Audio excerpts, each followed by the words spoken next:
नमस्कार, आप देख रहे हैं मुख्यमंत्री इस हफ्ते। इस बार हरियाणा की सियासत में चर्चा सिर्फ बयानों की नहीं बल्कि तेज और निर्णायक फैसलों की रही है। मुख्यमंत्री नायब सिंह सैनी ने इस हफ्ते साफ संकेत दिया है कि सरकार अब सिर्फ घोषणाओं तक सीमित नहीं रहना चाहती बल्कि जमीन पर अमल की रफ्तार तेज करने के मूड में है। शहरी विस्तार हो, युवाओं को रोजगार, पंचायतों का सशक्तिकरण या फिर पर्यावरण प्रबंधन, सरकार ने एक साथ कई मोर्चों पर कदम बढ़ाए हैं।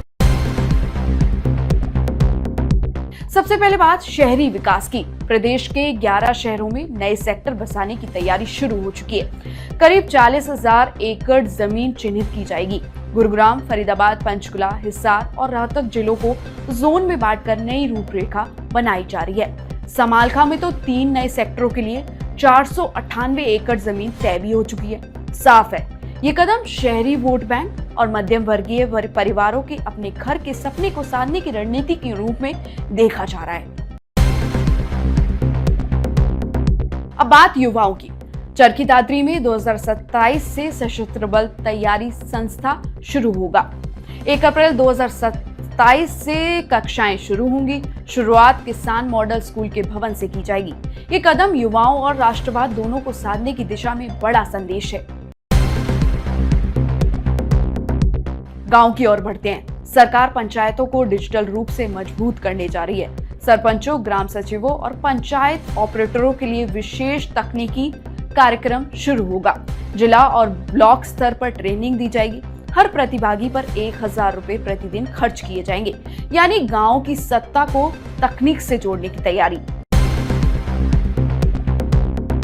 अब आस्था और आत्मनिर्भरता। पहले चरण में 330 गौशालाओं में सोलर प्लांट लगाए जाएंगे। ये पहल आस्था और ऊर्जा, आत्मनिर्भरता दोनों को साथ लेकर चलने का संकेत है। किसानों के लिए भी राहत। 8 जिलों में मंडियों की लाइट, सड़कों की मरम्मत के लिए करीब 8 करोड़ रुपए मंजूर किए गए हैं। 28 सब्जी मंडियां, 46 अनाज मंडियां, 11 सब यार्ड, 11 परचेज सेंटरों की हालत सुधारी जाएगी। ये कदम किसान और युवाओं, व्यापारी वर्ग को भरोसे का संदेश देता है। रोजगार और कानून व्यवस्था। हरियाणा स्टाफ सिलेक्शन कमीशन के जरिए 5500 पुलिस कांस्टेबल की भर्ती प्रक्रिया तेज कर दी गई है।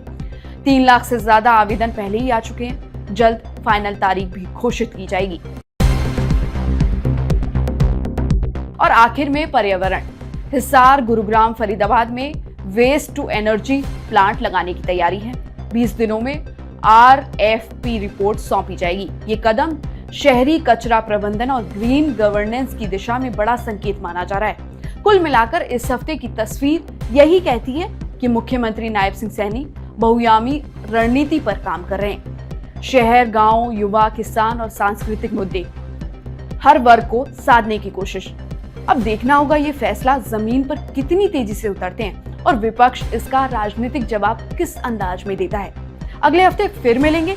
नमस्कार।